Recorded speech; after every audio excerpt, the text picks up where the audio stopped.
Ici, nous sommes à la cathédrale Sainte-Anne d'Apt, un monument historique implanté en plein cœur de la ville. Étant situé sur la voie domitienne, qui est également une des routes vers Saint-Jacques-de-Compostelle, cet édifice s'impose très rapidement et très tôt comme un haut lieu de pèlerinage, et donc un espace très fréquenté. Siècle après siècle, un trésor d'église s'est constitué. Nous avons la chance d'avoir une grande variété d'objets, sculptures, art textile, peintures, qui témoignent de la richesse de l'histoire de la cité.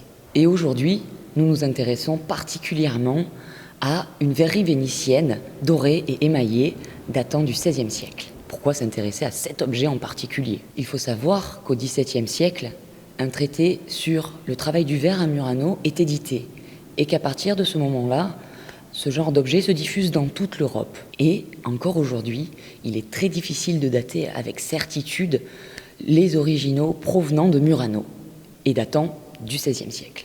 L'an dernier, 2 conservateurs du Louvre nous ont contactés afin d'étudier d'un peu plus près les 2 verreries vénitiennes présentes dans le trésor de la cathédrale.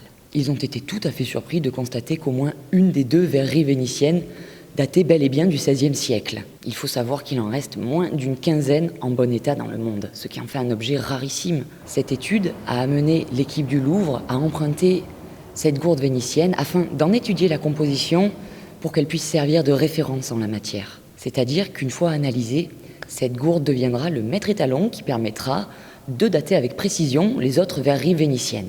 L'une des 2 verreries est d'ailleurs toujours présente dans le trésor de la cathédrale, où je vous invite à venir découvrir ou redécouvrir les objets remarquables qui le constituent, comme par exemple le voile dit de Sainte-Anne, ou encore les très belles chasubles, les ornements liturgiques offertes par la mère de Louis XIV lors de sa venue à Apt au XVIIe siècle. Bref, venez redécouvrir le patrimoine aptésien.